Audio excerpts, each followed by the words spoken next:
তার মাঝে আমি সরিষার তেল দিয়ে দিব। আমি ট্যাংরা মাছ ভুনা করব। ছোটো ট্যাংরা মাছ দেশি কেটে ধুয়ে পরিষ্কার করে নিয়েছি আমি।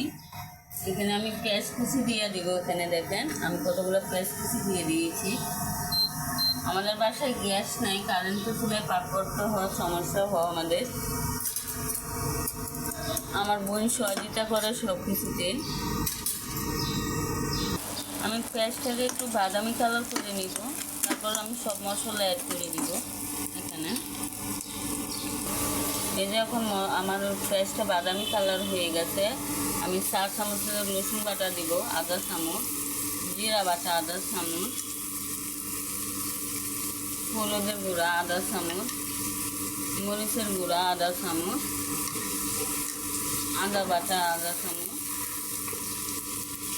পরিমাণ মতো লবণ। মশলাটা আমি কষায় নিব। একটু পানি অ্যাড করে দেব।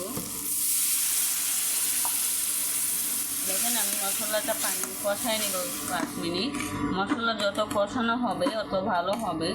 মশলা না কষালে কাঁচা একটা গন্ধ থাকে, তাই মশলাটা কষায় নিচ্ছি আমি। দেখেন ট্যাংরা মাছগুলো আমি দিয়ে দিয়েছি। আমি ট্যাংরা মাছ পাক করবো, ছোটো ট্যাংরা মাছ বেশি। দেখেন আমি আরও 2 মিনিট কষায় নিব এখানে, পরে আমি পানি অ্যাড করে দিব। এই যে মাছ দেখেন আমার কষানো হয়ে গেছে, এখানে আমি পানি অ্যাড করে দিব।